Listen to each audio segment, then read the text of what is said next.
nome do Teu Filho amado Jesus, nós te agradecemos. Amém e amém. Mais uma vez, boa noite, irmãos. Glória a Deus. Feliz, e talvez esse irmãozinho que não saiba pregar sou eu, viu? Que ele está falando. Amém. Louva a Deus pela sua vida. E a gente tem esse tempo, né? O louvor sempre é a nossa entrega para Deus. A palavra é o que Deus tem para nós, é o nosso alimento, né? Que vai fazer a gente caminhar durante mais 40 dias e 40 noites. Em nome de Jesus. Gostaria que os irmãos abrissem a palavra do Senhor no livro de Salmos, Salmos de número 146. Salmos de número 146. Eu vou pedir para Gui colocar na NVI para que todos acompanhem.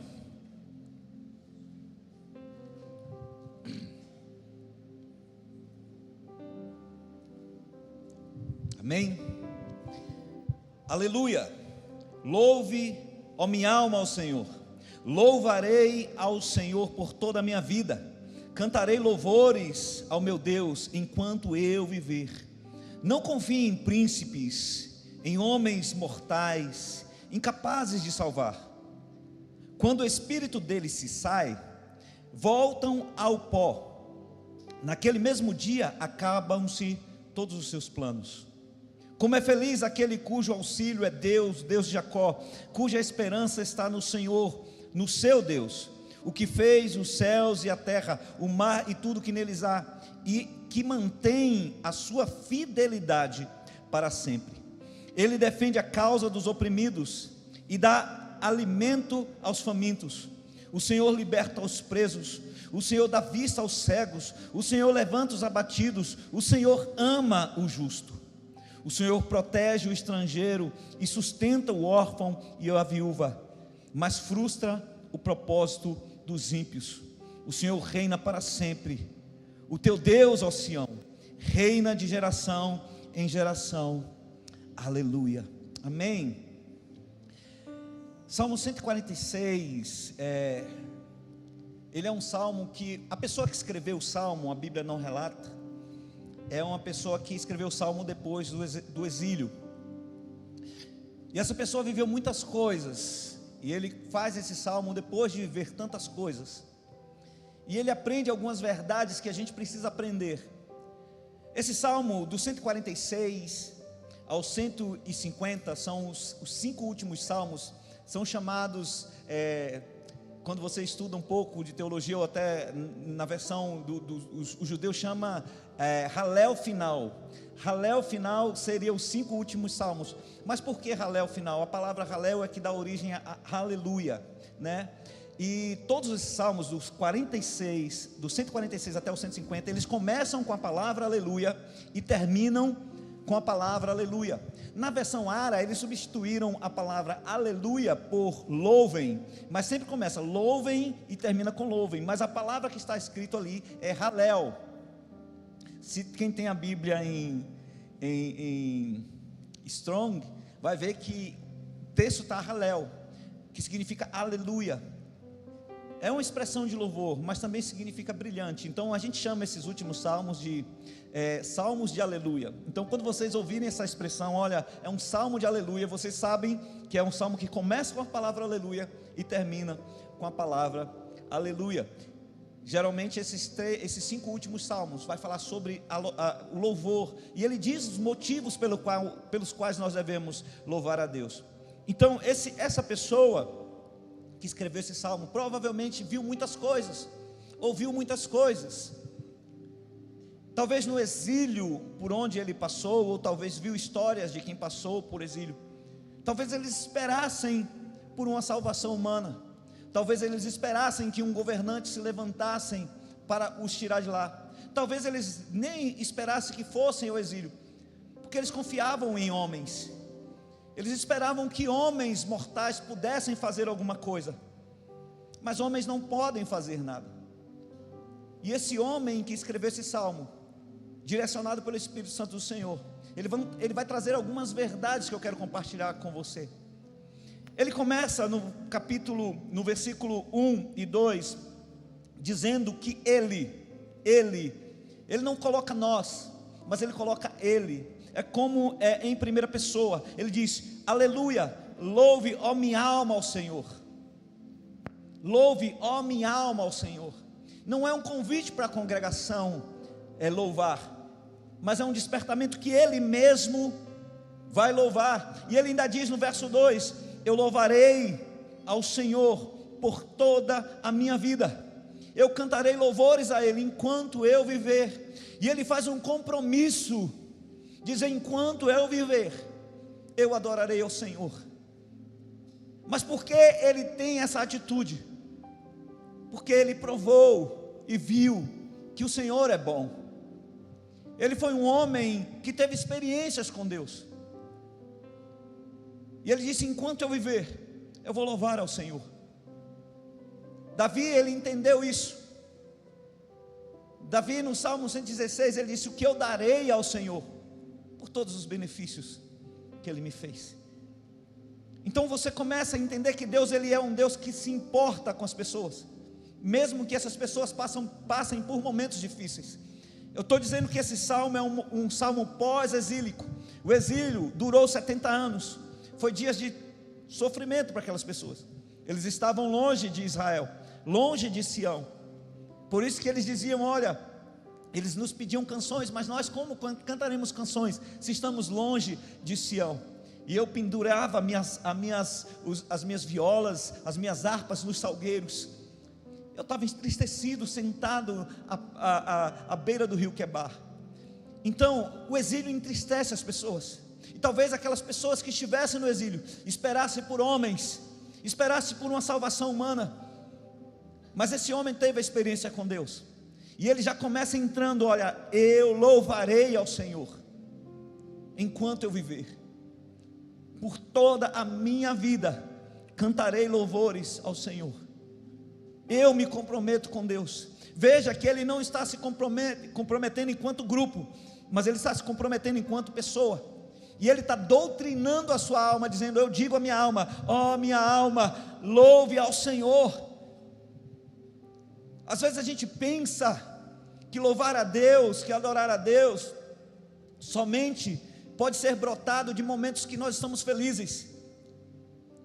Mas quando você passa pela perspectiva que a adoração tem que ser em todo o tempo, dias difíceis, dias felizes, nós devemos adorar o Senhor.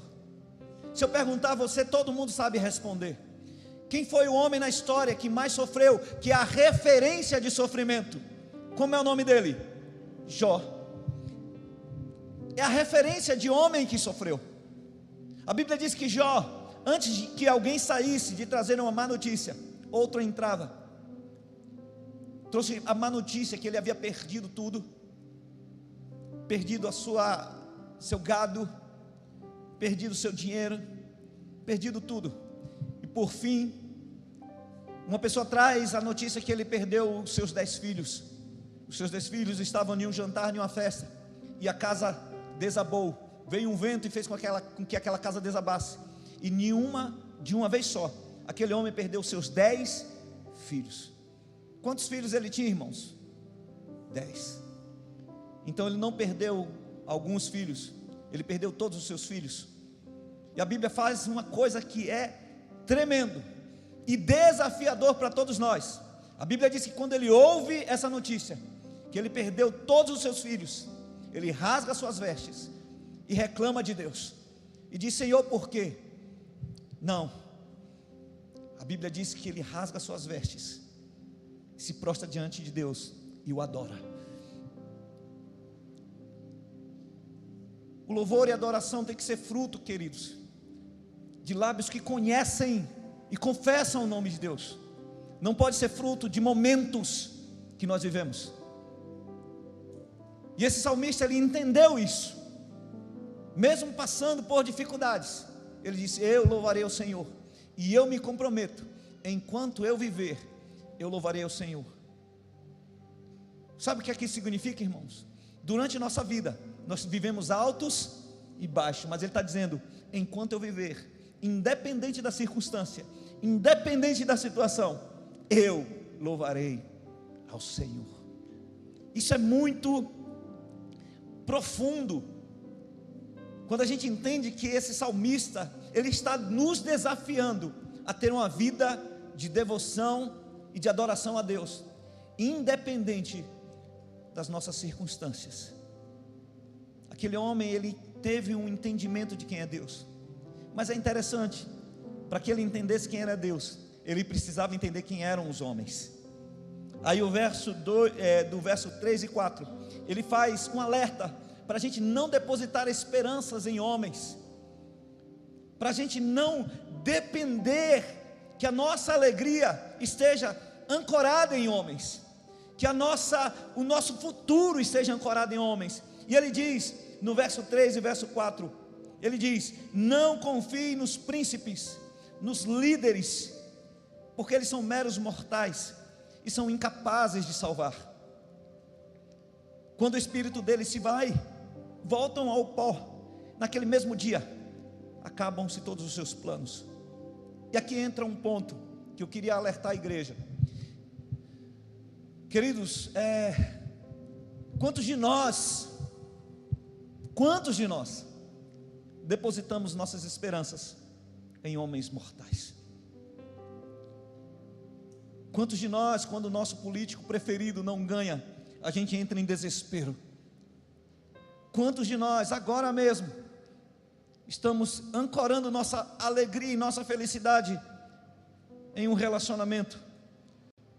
Só serei feliz se eu tiver fulano do meu lado, ou ciclano do meu lado.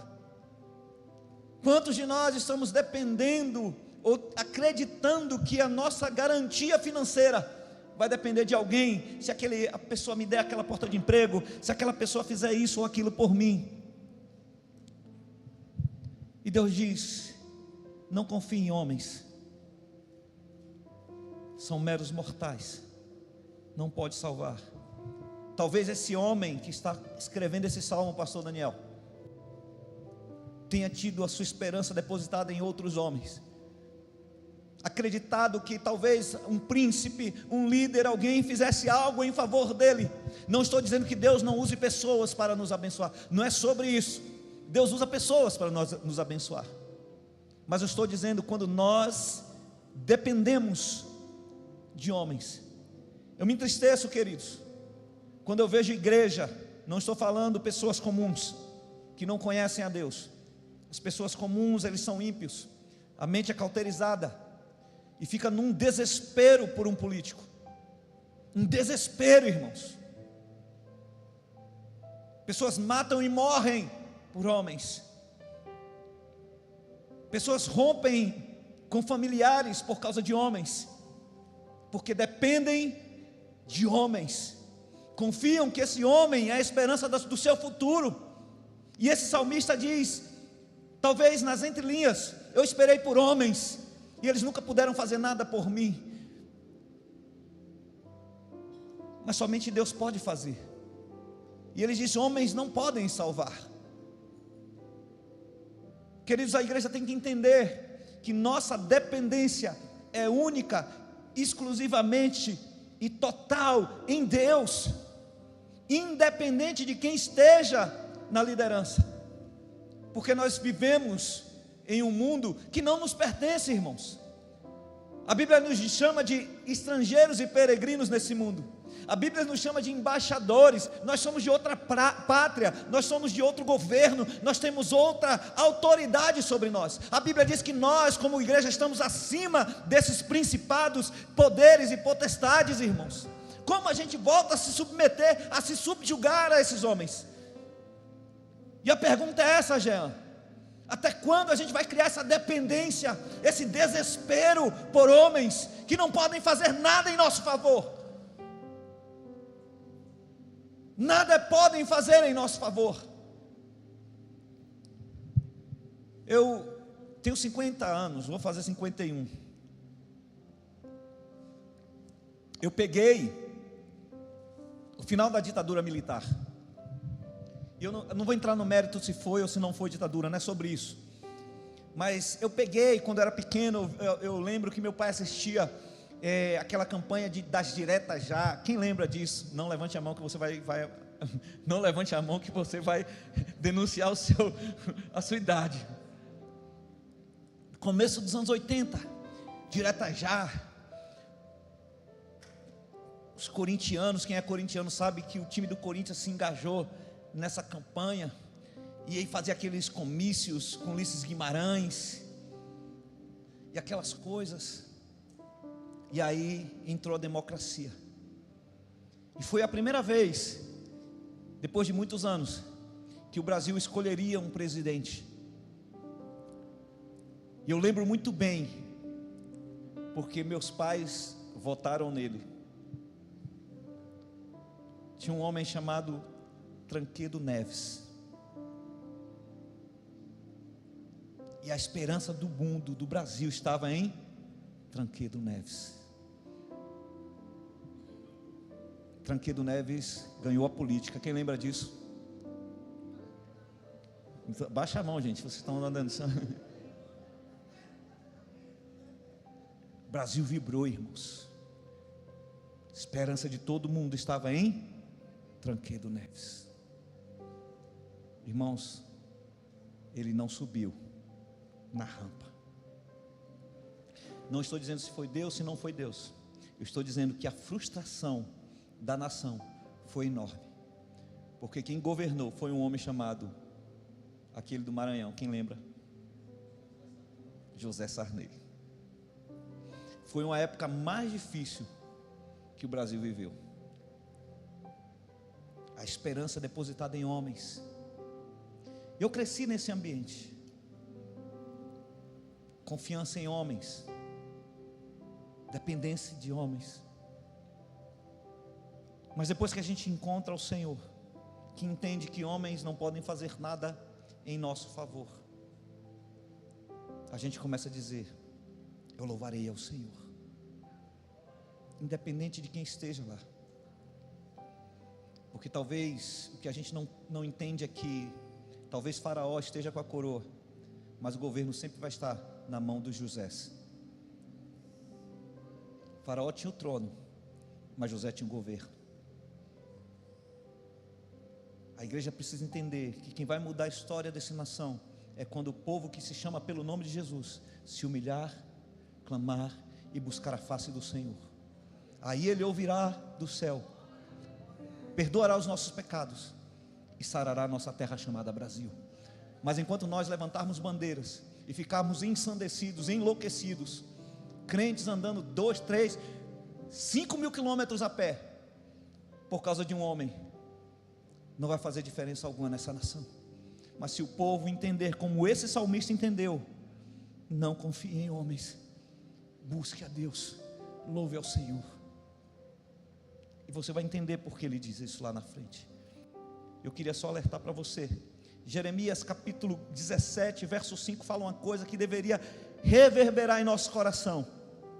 Jeremias 17, 5 diz: não, Jeremias,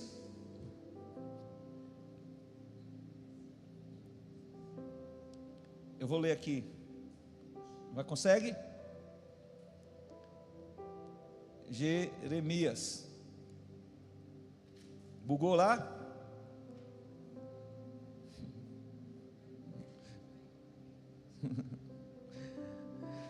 Voltando aqui que James, né? Assim diz Yahvé: maldito é o homem que confia nos homens. Querido, essa confiança não é de guardar segredo, viu? Não é de confiar segredos, é de depender desse homem. Assim diz Yahvé: maldito o homem que confia nos homens, que faz da humanidade mortal a sua força e motivação, mas cujo coração se afasta de Deus. É inevitável você criar dependência humana e seu coração se aproximar de Deus. Ele diz: quando você confia em homens, depende da humanidade, você automaticamente se afasta de Deus. Aí está explicado, porque você vê aquele teu irmãozinho, que era tão bênção, mas começou a depender de homens, se afastou tanto de Deus, fazendo coisas absurdas, falando coisas assustadoras. Você está entendendo, irmãos? E você diz: meu Deus, o que é que está acontecendo? Homens que dependeram de outros homens, homens mortais, que Deus está dizendo: eles não podem fazer nada, porque se o Senhor tirar o espírito que sustenta, o espírito, não estou falando do espírito dele, o espírito do próprio homem, todos os seus planos vão por água abaixo. Que nós entendamos que esse alerta é para nós.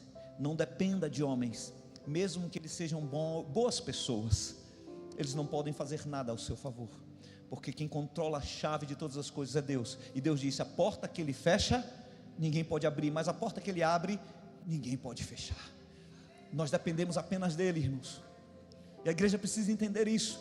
Talvez nossas maiores frustrações, nossos maiores dilemas, é porque nós dependemos de homens, e homens nos frustram. E Deus disse: não faça isso, não faça isso. E aí vem o salmista e volta e diz: a gente precisa depender de Deus. Os homens morrem e eles se vão. O verso 5, o verso 5 e 6 diz: como é feliz aquele cujo auxílio é o Deus de Jacó, cuja esperança está no Senhor, seu Deus, que fez os céus e a terra, o mar e tudo que neles há, e que mantém a sua fidelidade para sempre. E ele começa a apontar, dizendo: olha, não confie em homens, homens falham, não confie em homens, eles morrem. Talvez ele tenha até um plano bom para você, mas eles morrem. Confia no Senhor, porque primeiro, o Senhor fez os céus e a terra. Ele está dizendo: Deus é poderoso. Se Ele fez tudo isso, Ele tem poder para fazer qualquer coisa em teu favor. Ele fez, e Ele não somente fez, a Bíblia diz que Ele fez tudo isso, mas também Ele mantém a sua fidelidade para todo sempre. Ele diz: homens podem te trair, mas Deus é fiel. Tem um texto em Salmos 100, verso 5. Salmo 100, verso 5. Vou ler alguns textos. Porquanto o Senhor é bom, e o seu amor leal dura para todo sempre. A sua fidelidade acompanha todas as gerações. Deus não vai ser só fiel conosco, Ele vai ser fiel com os nossos filhos, com os nossos netos, com os nossos bisnetos. Enquanto houver terra, Ele se mantém fiel, e Ele é poderoso para fazer. Então Ele está transferindo: não confie em homens, confie nesse Deus, confie nesse Deus. Deus é fiel, queridos, e se Deus falou, nenhuma das suas palavras falham. Vou colocar só mais 2 versículos. Josué 22, verso 45. Josué 22, verso 45. Olha que coisa linda. Agora pois,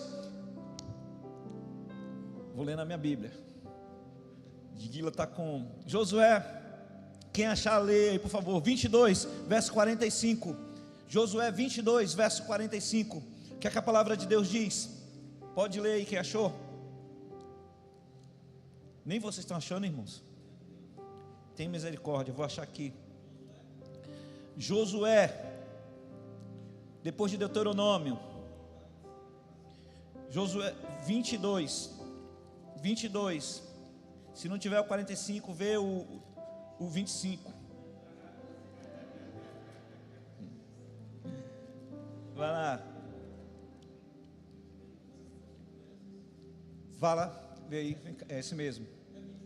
21:45. 21:45. Vai ler aqui, Daniel, alto.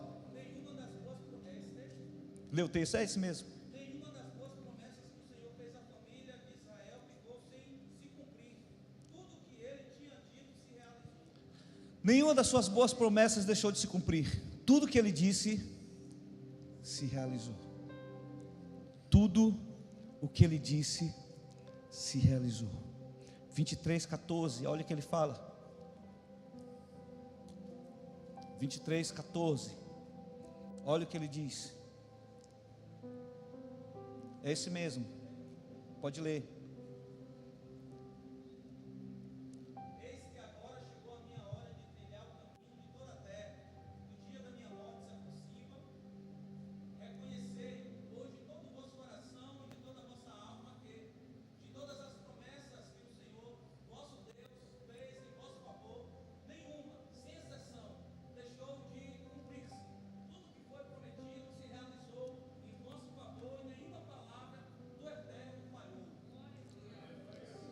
Nenhuma palavra do Eterno falhou. Homens falham, irmãos, Deus nunca. Isso é importante para a gente, por quê? Porque Jesus nos prometeu algo, nos prometeu vida eterna, nos prometeu um dia estarmos com Ele. E se nenhuma falhou até hoje, por que essa ia falhar? Deus nos dá essa garantia. Em Tito ele vai falar isso também. Tito 1 verso 2 vai dizer: Ele, o Deus vivo, nos dará vida eterna, porque Ele garante isso, pela sua fidelidade. A gente crê nisso, amém? Então esse é o benefício de buscar esse Deus, porque esse Deus é um Deus que não falha. Homens falham, Deus nunca vai falhar. Seguindo, ele faz, olha o benefício de servir e de amar esse Deus e de confiar nele. Do verso 7 ao 9 diz: Ele defende a causa dos oprimidos, dá alimento aos famintos, o Senhor liberta os presos, o Senhor dá vista aos cegos, o Senhor levanta o abatido, o Senhor ama os justos, o Senhor protege o estrangeiro, sustém o órfão e a viúva, e frustra os propósitos dos ímpios. E aqui ele está dizendo o que o Senhor faz.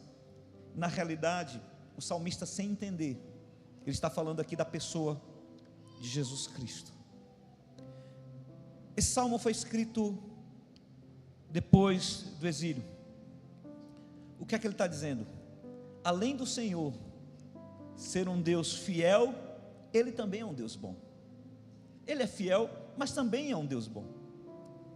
Ele se preocupa com as pessoas vulneráveis. Só que ele fala uma coisa aqui, ele fala 3 coisas que eu acho importante frisar. Ele fala de 3 coisas. Ele fala sobre a fome, Deus alimenta o faminto, sobre prisões, que Deus tira pessoas que estão aprisionadas, e fala de cegueira, que Deus dá vista aos cegos. Mas a pergunta é: no Velho Testamento, algum cego voltou a ver, irmãos? Tem algum registro de um milagre de um cego voltando a ver? Como ele dá garantias que Deus dá vista aos cegos?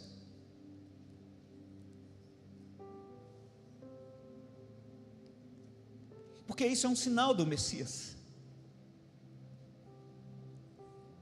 Quando Jesus cura os cegos, Ele está evidenciando e validando: eu sou o Messias. Porque o Messias tinha essa prerrogativa de dar vista aos cegos, de curar pessoas. E Ele está apontando para esse Deus, porque Ele diz: homens não podem salvar, mas Deus salva. E aqui Ele aponta para a pessoa de Jesus. Ele diz: olha, Ele tira a fome, Ele sacia a fome do faminto. Muitas vezes a gente pensa e leva para a fome física também, mas Jesus se apresenta como o pão vivo que desceu do céu, o pão que alimenta a fome que nada físico pode alimentar. Por isso que Ele diz: Deus é um Deus que sacia a fome. Quantas pessoas aqui são famintas por algo mais, famintas por Deus, famintas por viver uma vida melhor, famintas por alcançar algo extraordinário em Deus? E Ele diz: Deus sacia a tua fome, Jesus sacia a sua fome. Ele é o pão da vida. Ele tira prisioneiros, aqueles que estão aprisionados, porque o pecado, queridos, ele traz a fome. Sabe qual foi a primeira coisa que o pecado trouxe na terra? A Bíblia diz que tinha fartura no jardim do Éden, mas quando Adão ele peca, Deus amaldiçoa a terra, e a Bíblia diz que a terra ia dar alimentos com muita dificuldade. Era muito difícil colher, porque a terra dava espinhos, abrolhos, e ele comeria com muito suor, dificuldade de conseguir o pão, porque o pecado faz isso. O pecado traz fome, o pecado traz escassez, queridos. E muitas vezes, queridos, nós temos a nossa despensa cheia, e a gente não entende porque a gente é tão faminto, porque a gente não tem a saciedade, porque falta algo dentro de nós, que somente Cristo pode dar, porque Ele é esse pão que nos alimenta, Ele é o pão vivo. Ele desceu para nos alimentar, Ele foi aquele que veio para tirar os cativos das prisões, porque foi isso que ele falou em Lucas, sobre ele mesmo, falando de Isaías 61, ele diz: o Espírito do Senhor está sobre mim, porque ele me ungiu para levar a libertação aos cativos. Jesus, ele pode te libertar. Jesus, ele pode nos libertar. Ele pode libertar o nosso familiar que está oprimido, que está preso, talvez em uma espiral mortal de depressão, talvez numa espiral mortal de uma crise de ansiedade, talvez na espiral mortal de dívidas, preso em vícios, preso em relacionamentos tóxicos. Somente Jesus pode dar essa libertação. Por isso que ele diz: ele veio e ele liberta. Deus liberta. Deus, ele tira homens de prisões, não importando ela quais seja. Jesus liberta. Eu lembro de um texto tremendo, tem nos evangelhos. Havia um homem aprisionado. A Bíblia não fala o seu nome, só diz de onde ele era. Ele morava num lugar chamado Gadara. Em algumas versões diz Genezaré. Ninguém conhecia aquele homem. Aquele homem tinha uma história triste, irmãos. Muitos demônios. A Bíblia fala que era uma legião de demônios. E se você partir do princípio que a medida tem a ver com os romanos, uma legião romana era 6.000 soldados. Por isso que os demônios entraram nos porcos. Quantos porcos eram? 2.000 porcos. É uma média de 3 espíritos por cada porco. Vamos lá. Mas todos aqueles espíritos estavam aonde? Naquele homem. E a Bíblia diz que aquele homem vivia entre sepulcros, se mutilando, urrando, nu. E a Bíblia diz que a sua família o prendia com correntes para tentar contê-lo. Mas a Bíblia diz que ele tinha tanta força que ele se libertava das correntes, das algemas. E aí o Espírito levava ele para lugares, a Bíblia diz, áridos e solitários, onde ele se mutilava, se cortava, urrava, comia cadáveres. Que tipo de liberdade é essa, irmãos? Que tipo de liberdade é essa? Que leva esse homem para lugares áridos, solitários, para comer cadáveres, para se mutilar, para urrar. Mas a Bíblia diz que ele se libertava.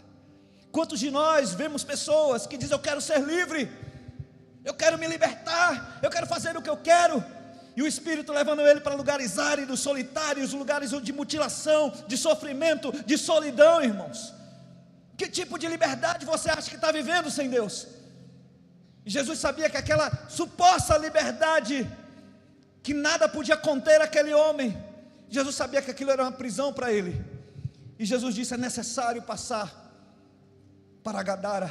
Eu preciso acessar Genezaré. Eu preciso pisar naquela terra. Eu preciso fazer a obra que eu vim fazer, promover libertação aos presos. E aquele homem era preso, cativo, enlouquecido. Um homem que tinha família, mas não podia conviver em família.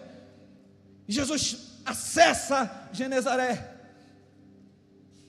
Por mais louco que possa parecer, irmãos, a Bíblia diz que quando Jesus acessa aquele lugar, Jesus não vai ao encontro dos demônios, mas os demônios vêm ao encontro de Jesus e se prostram e adoram a Jesus. E diz: Jesus, o que tu veio fazer aqui? Ainda não chegou nossa hora. Tinha alguém preso, e Jesus tinha que fazer o seu papel de libertar. Quantas pessoas moravam na Gadara, em Genezaré? Não sei. Mas quais daqueles homens puderam fazer alguma coisa em favor daquele homem? Ninguém pode fazer, Ney, porque existem coisas que ninguém pode fazer por você, a não ser Jesus. E Jesus entra, e a Bíblia diz que Jesus liberta aquele homem. E quando as pessoas souberam da notícia, as pessoas não ficaram em choque por outra razão. O que mais chocou aquelas pessoas, se você ler o texto, é quando eles viram aquele homem sentado, vestido e em sã consciência. Não pode ser a mesma pessoa. Querido, Jesus não faz obra pela metade. Jesus, quando chega, faz uma obra completa. E ele veio promover não só a saciedade de uma fome, mas ele veio promover também a libertação de prisões. E depois também ele diz, ele veio trazer abertura de visão a cegos. Ora ao Senhor que Deus possa abrir a nossa visão, para entendermos quem Ele é. Interessante que quando Jesus chegou em Jerusalém, quando Jesus pisou nessa terra, a Bíblia diz que Ele era o Verbo encarnado, e Ele veio para os seus, mas os seus não o reconheceram, estavam cegos. Os seus não o aceitaram, porque estavam cegos. E aí a Bíblia vai dizendo mais: Ele levanta os abatidos, o Senhor ama os justos.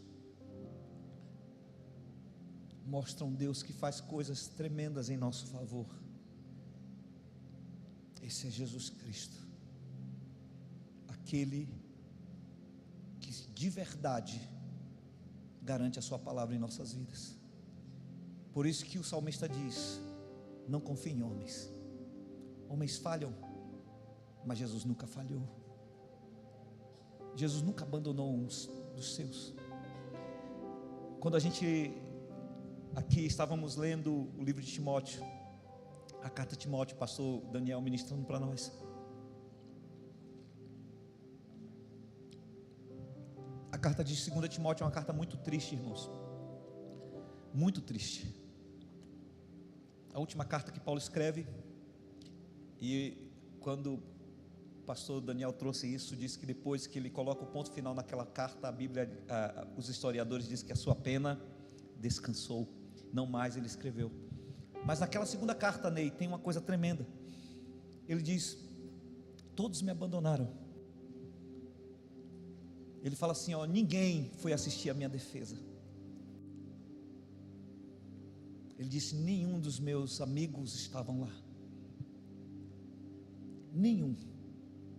E ele coloca todos: Silas, ele coloca Timóteo, ele coloca Tito, ele coloca todos que andavam com ele. Ele disse: não tinha ninguém lá, mas quando olhava para o lado tinha um que nunca me abandonou.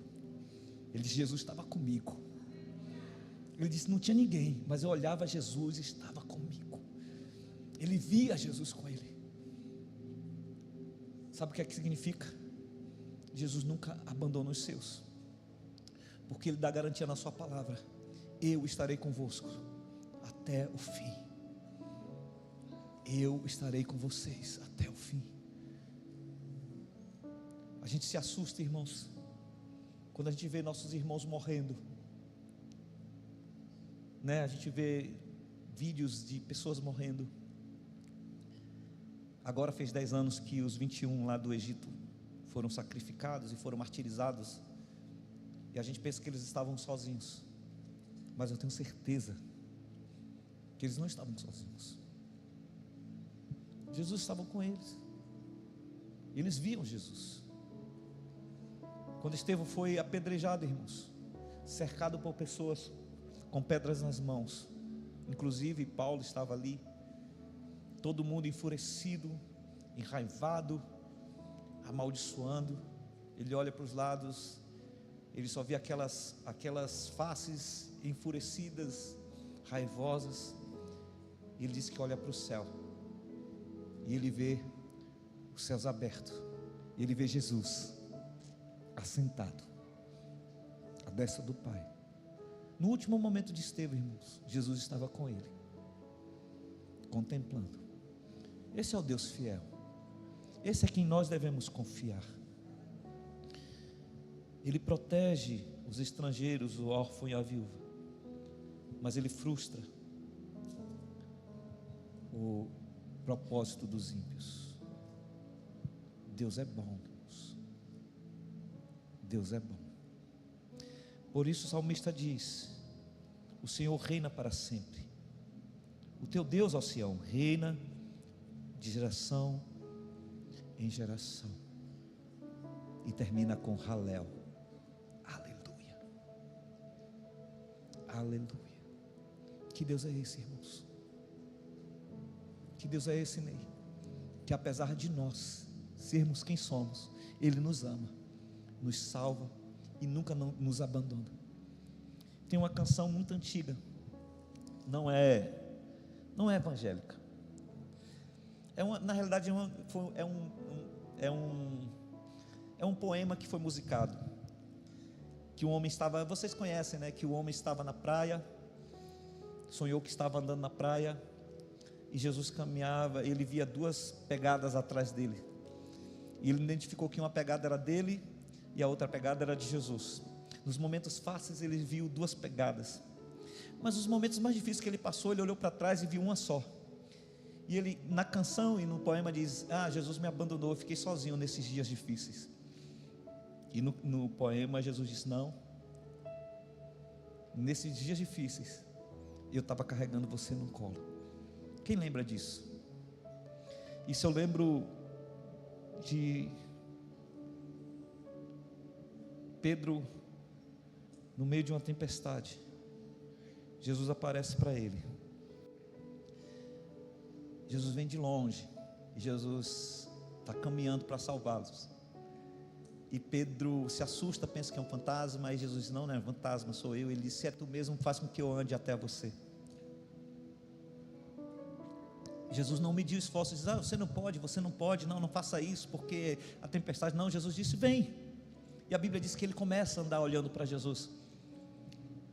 Mas a Bíblia diz que a tempestade estava gigante, e por um instante ele tirou os olhos de Jesus e olhou para as ondas e o vento. Nesse momento ele começa a afundar. Quem estava lá, irmãos? Quem estava lá com ele? A Bíblia diz que ele afundou porque a sua fé titubeou. Quem estava lá para salvar ele? Nos dias mais difíceis, em que nossa fé estiver mais fraca, Jesus vai estar lá para nos salvar. E diz: por que você duvidou? Eu estou aqui. E a beleza desse texto é que diz: e os dois voltaram juntos para o barco. Os dois voltaram juntos para o barco. No dia mais difícil de Pedro, Jesus estava com ele, caminhando do seu lado. Não sei se Jesus levou ele no colo, a Bíblia não relata. A Bíblia diz que os dois chegaram juntos.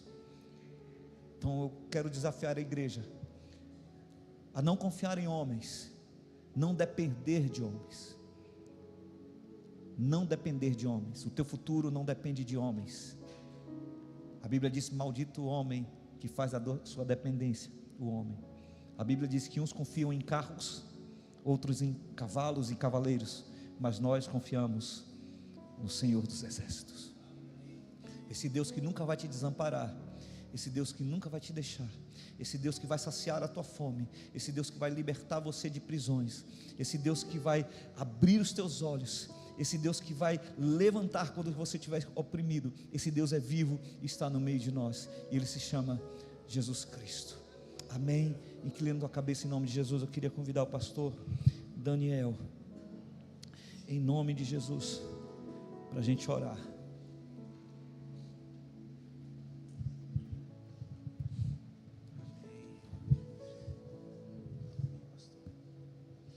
Glória a Deus.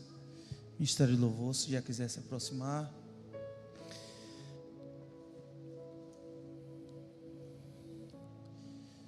A Bíblia diz que o Senhor, a palavra, quando ela vem, ela cumprirá o propósito pela qual ela foi enviada. E essa palavra, ela teve um endereço. Possivelmente, existe alguém aqui nessa noite que precisava ouvir profundamente esta palavra. A palavra confiar no Senhor. Uma expressão tão simples, mas uma expressão tão poderosa. Porque, Senhor, diz a tua palavra que nenhum daqueles que confiaram em ti, Senhor, ficaram desamparados. Eis-nos aqui, Pai, na tua presença, Senhor, diante de ti, neste tempo, Senhor, nesse tempo no qual a tua igreja, ela se encontra, e vivemos um tempo, Pai, desafiador, Senhor. Vivemos dias difíceis, pois a tua palavra diz que nos últimos dias sobreviriam, Senhor, tempos difíceis, tempos trabalhosos, Senhor. A tua palavra, Senhor, ela não nos negou, Senhor, que nós passaríamos por aflições. E o Senhor disse: no mundo vocês terão aflições, diz o Senhor, mas tenham bom ânimo, eu venci o mundo. E nessa noite, Senhor, diante desses desafios nos quais, ó Pai, nós vivemos nesse tempo, tempos de incerteza, Senhor, para muitos, tempos de dificuldades, de tempestades, de problemas insolúveis, Senhor, é nesses tempos que o Senhor clama, Senhor, para que confiemos em Ti, e precisamos confiar no Senhor verdadeiramente, pois como diz a Escritura, Senhor, e eu transcrevo novamente: nenhum daqueles que confiam em Ti, Senhor, ficarão desamparados.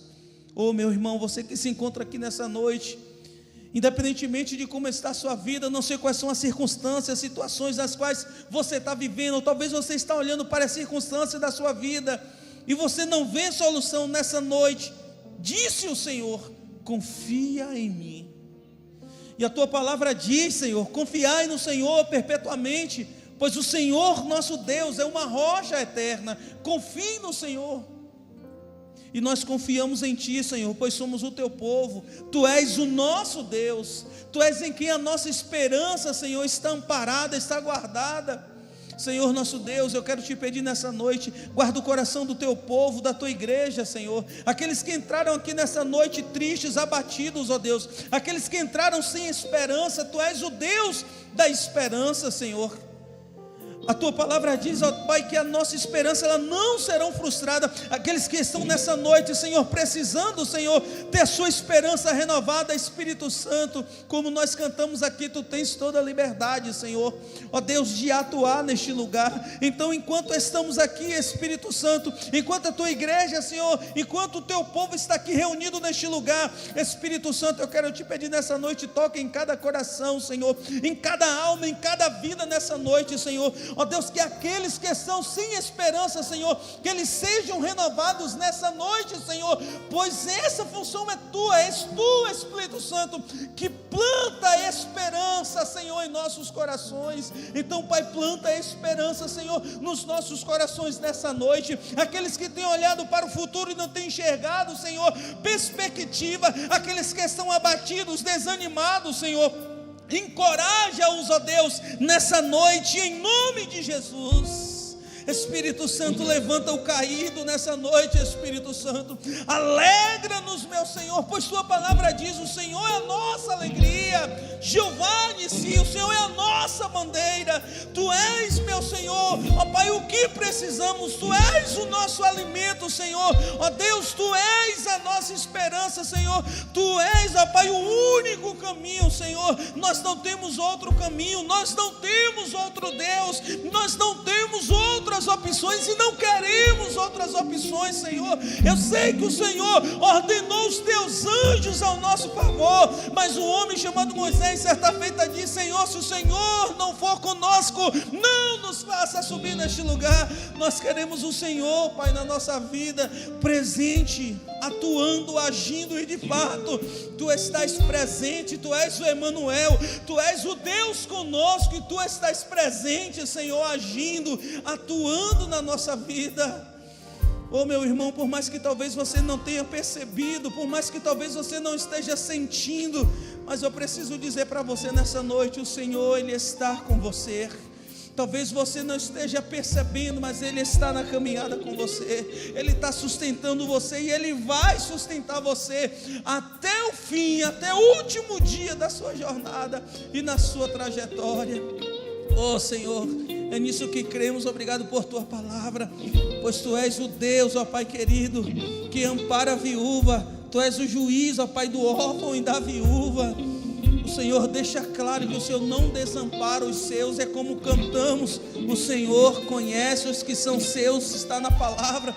O Senhor conhece os que são seus, e você é do Senhor. Nós somos o Teu povo, Senhor, nós somos comprados pelo Teu sangue. Tu nos compraste, Senhor, e nos fizeste reino e sacerdotes. Nós somos propriedade Tua, Senhor. Tu nos comprou, nós somos os Teus filhos, nós somos a menina dos Teus olhos.